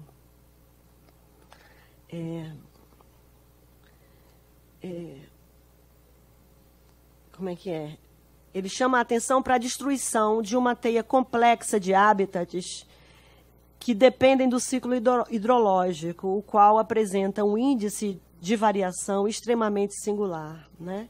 Assim, me parece que esse é o ponto crítico do problema enfrentado pela resistência, né? O Sabage, eu cito aqui, em qualquer ano seco, médio, úmido, né? Em qualquer ano, o volume de água que entra na Volta Grande durante o mês mais seco,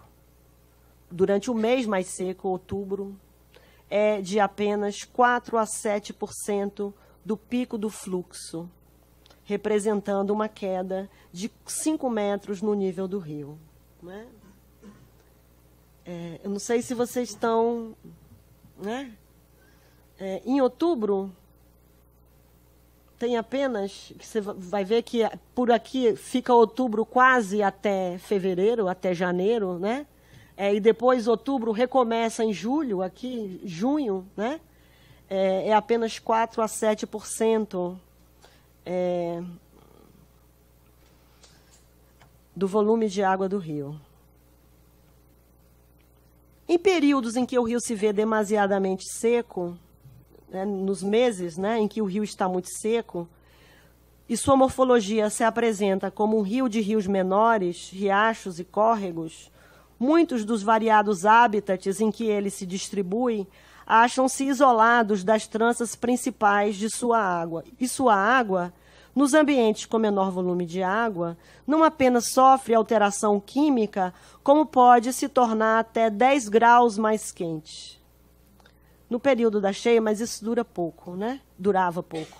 No período da cheia, quando o rio finalmente se expande e seu corpo se torna bem integrado, com homogeneização química da água e o desaparecimento das corredeiras e dos canais menores e a inundação da floresta aluvial, né? Então, voltando aqui para minha... É este pulso de inundação anual que Sabage considera representar a característica mais produtiva do ecossistema do rio de um ponto de vista biológico. É esse pulso de inundação anual que justamente se pretende roubar ao rio, né? Vai ser sempre verão, como observou Dona Graça e tantas outras pessoas. A cheia será revogada. É como se cancelassem os meses de fevereiro, março, abril e maio. E, ano sim, ano não, cancelassem também o mês de janeiro. O inverno e a água grande já estão desarticulados, ou estão em processo de desarticulação. Uma das coisas que mais comovem em todo o pesadelo vivido até o momento pelo Juruna é a sua sensibilidade em face da perda do senso de orientação dos peixes. Refiro-me àquelas comunidades de peixes para as quais a floresta aluvial é um componente essencial do seu ecossistema. Os peixes têm sido coagidos a se confundir em face do controle artificial do nível de água, controle que tem para os peixes, que tem, como para o Juruna, um caráter irregular ou aleatório.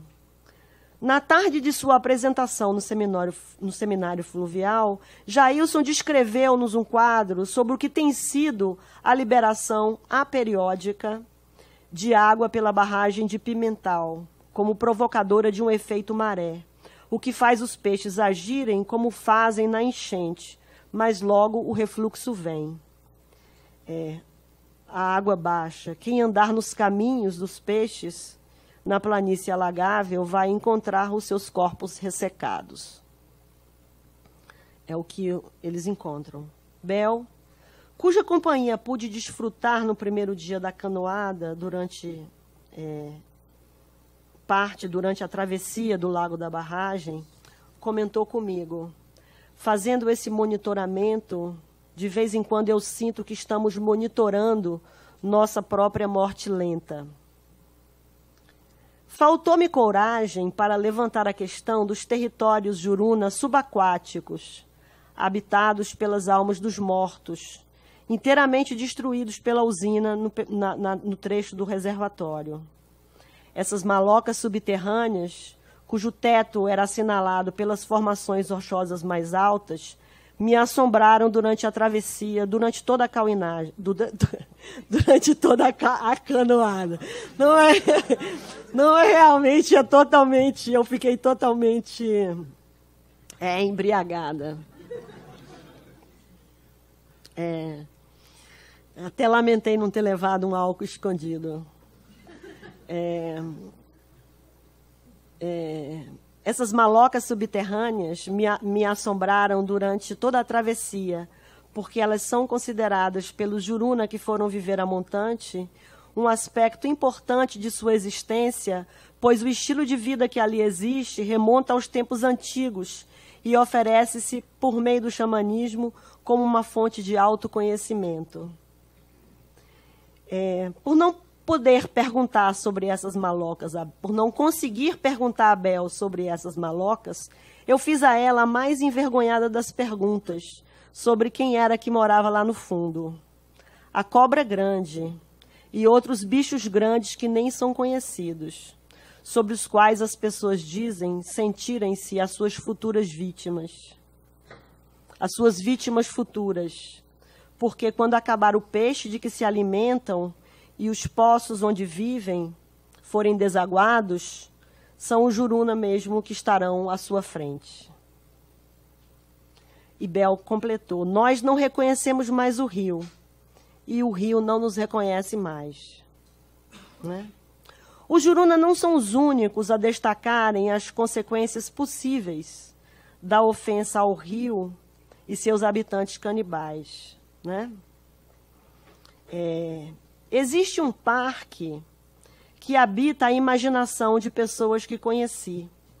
Um parque chamado Ruínas de Belo Monte, local de visitação e de exposição sobre crimes contra os rios da Amazônia. Também ninguém imaginava Também ninguém imaginava que o Muro de Berlim seria derrubado, como argumentou Marcelo Salazar em nossa última noite de acampamento. Né? Se ninguém imaginava isso e o muro caiu, por que duvidar que Belo Monte, em um tempo próximo, cairá?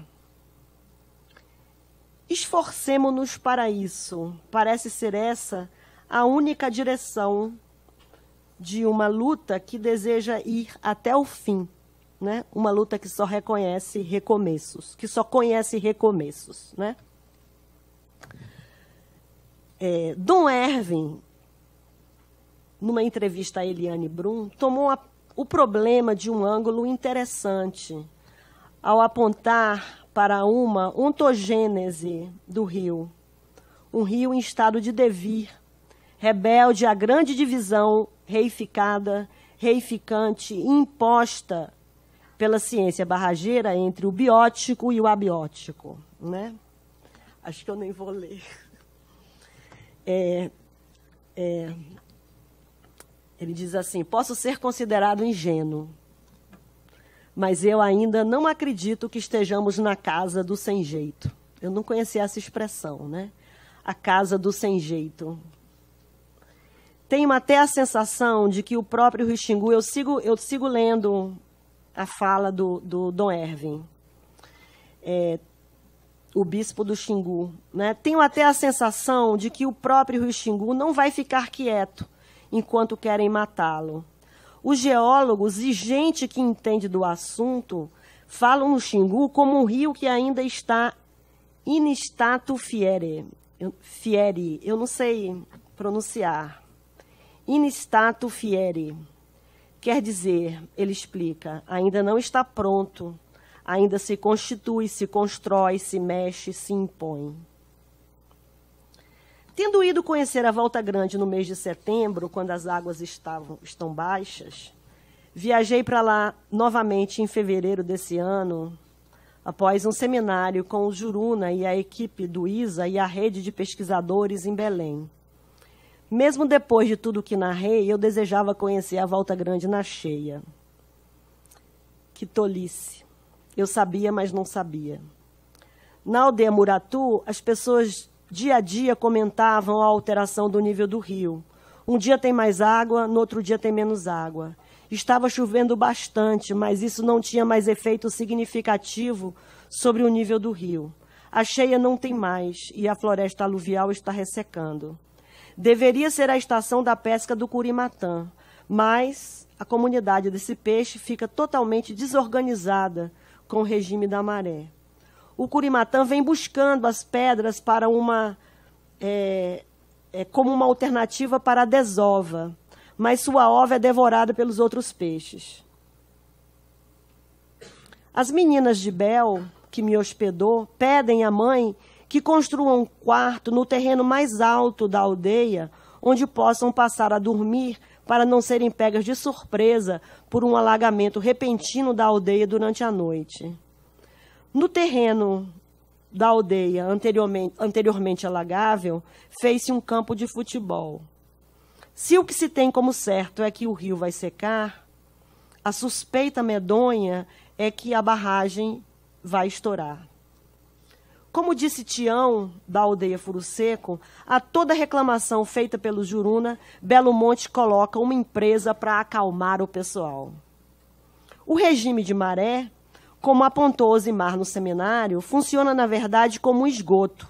A água sobe e desce.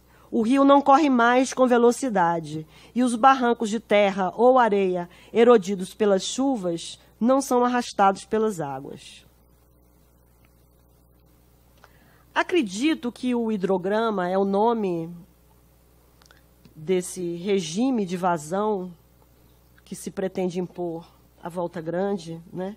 Acredito que o hidrograma seja o nome administrativo de uma ação sobre o rio congênere das investidas sobre a terra-floresta na acepção da unidade indecomponível traduzida pelo termo uriri da língua Yanomami, né? O idioma Juruna oferece uma unidade similar. Iá também traduz a unidade formada por água-rio. O hidrograma, pragmaticamente falando, né, para homenagear a memória do Malinowski, né, significa o que ele pretende fazer e já começou a fazer, né?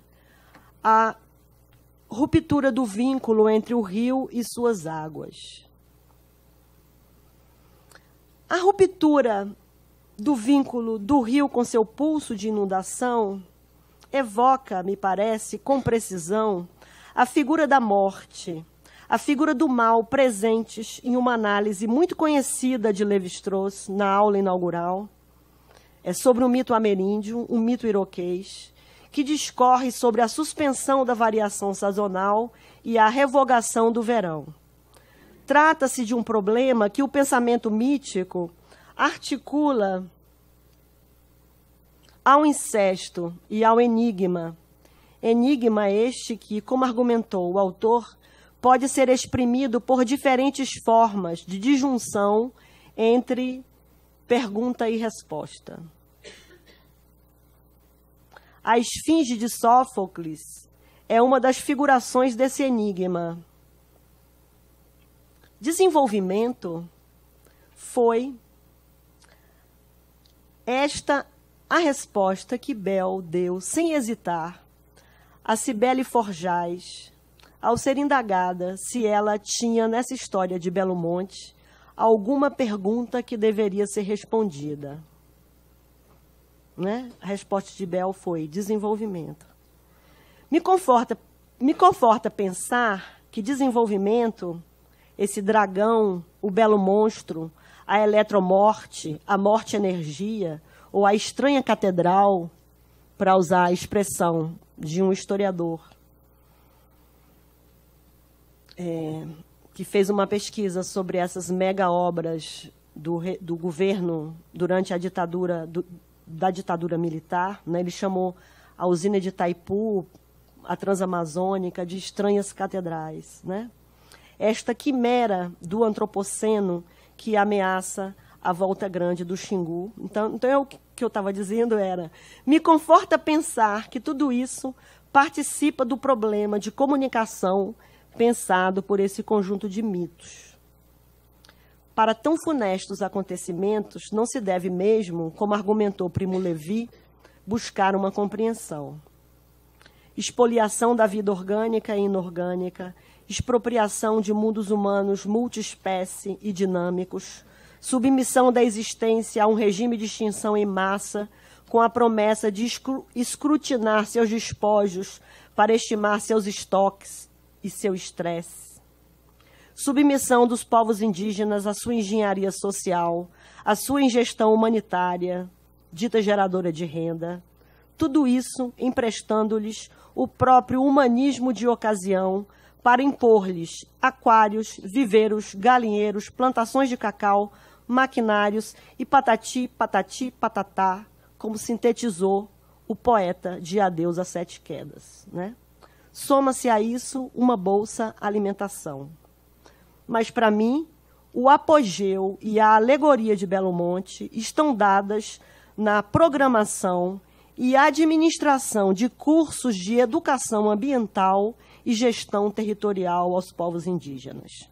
A política da humilhação se mostra infinita. Né? A pergunta é como deveríamos entender as relações entre a usina como obra de engenharia e de produção de energia elétrica e o chamado Plano Básico Ambiental Componente Indígena, né? O PBA dos índios. Né? Estaríamos condenados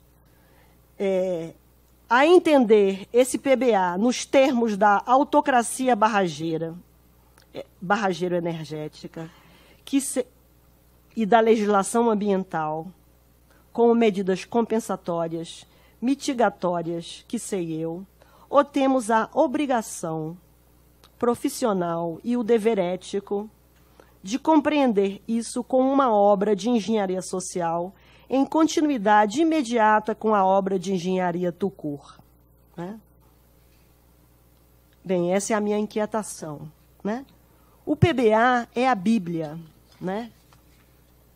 Parece-me, tinha aspas, né? O PBA é a Bíblia. Parece-me iluminadora essa analogia feita por Antônia Mello em uma aula aqui na USP em 2016. Né? Ela não desenvolve o tema, mas talvez ela tivesse desenvolvido na direção que ela me fez pensar, o que ela me fez pensar. Né? O PBA é o que todo mundo reza, é o que os povos indígenas acham-se coagidos a rezar, em sua minguada e inconstante esperança. É a salvação pelas catástrofes etoecológicas, quando elas são a continuação, na minha opinião, ou a mensuração dos estoques e do grau de estresse dos seres vivos, né? Não haveria, me parece, outra via para se caracterizar o que está acontecendo ao Juruna da TI Paxamba, senão afirmando que está em curso uma temível apropriação dos direitos indígenas e sua funesta conversão em instrumento para as ações genocidas, né? É a minha desconfiança, né? Bem, eu vou... desculpem o adiantado da hora. A pré-condição desse relato era, obviamente, o domínio sobre os maus afetos a que me expôs a vasta documentação sobre Belo Monte. Mas a relativa liberação de minha capacidade de pensar e sentir me fez entender que estou situada dentro da barriga do monstro, né? Essa imagem tão horrivelmente luminosa que tomo de Donna Haraway. Ao longo dos meses em que pude ir lendo sobre as várias frentes de resistência a Belo Monte, eu ainda dividia dois mundos, ou pelo menos dois conjuntos de ações, os pró e os contra, para falar como o professor Fernside do INPA, né? Como se não houvesse riscos de contaminação, como se como se houvesse um muro a nos proteger contra a atração para aquela zona cinza entre aspas, né? Analisada por Primo Levi em Afogados e Sobreviventes, né? A zona cinza é essa característica dos regimes de danação da vida, em que as vítimas, para adiar a morte, são constrangidas a levar a cabo as ações assassinas de que a autocracia energético-barrageira não quer nem ouvir falar, né? Quanto mais sujar as mãos. Desconfio que nossas especialidades científicas já estão na barriga do monstro, em cujo interior é muito provável a contaminação dos financiamentos de pesquisa, e que, por isso, deveríamos ter em conta a banalidade do mal, esse conceito tão poderoso que a procuradora do MPF, Thaís Santos, trouxe de Hannah Arendt para Altamira, e que tanto a ajudou a entender Belo Monte como um regime totalitário, né? Um regime em que tudo é possível. Foi com os olhos brilhando que Helena Palmquist, que é antropóloga e jornalista do Ministério Público Federal, me contou que ninguém da nossa modesta disciplina tinha aceitado fazer os estudos das usinas do Tapajós nos rios, nas terras Munduruku. Não é infrequente se ouvir dizer que colaborar é, em todo caso, melhor do que deixar que outrem o faça. Essa confiança não é de dar medo? Me faz pensar que talvez seja mesmo urgente parar para pensar a partir das declarações que pontuam a argumentação de Stangers em sua proposição cosmopolítica. Não somos pessoas de boa vontade. Não somos confiáveis, né? São duas frases que retornam no texto dela. O que as torna interessantes, eu acho que só depois de Belo Monte eu pude compreender o que a Stangers está, por que ela insiste tanto nisso, né? O que as torna interessantes é que Stangers não pretende que sejamos corruptíveis, né?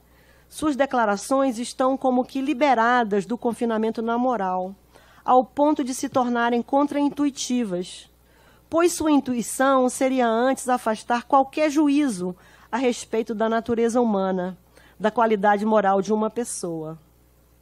O problema, como ela sustenta, passa por uma reavaliação da relação entre a ecologia e a etologia, a fim de articular essa relação ao fato de que não podemos saber de que uma criatura é capaz, né? Qual será a sua ontologia quando se modifica sua ecologia, né? Esse não saber é uma positividade, é a abertura, ela considera, né, ao desconhecido, ou seja, ao elemento cosmos que ela imagina que poderíamos tentar juntar a política para nos recordar, como, aliás, não se cansam de fazer os índios, que não estamos sozinhos no mundo e não somos, por isso mesmo, detentores de um saber sobre o nosso saber. Bem, eu queria falar duas coisas que eu devo imensamente ao trabalho de pesquisa de outras pessoas para fazer esse texto, né? Trabalho de pesquisa ou trabalho de reflexão de pessoas que eu não citei aqui na versão para ler, mas que eu prometo pagar as dívidas, né? Então, muito obrigada.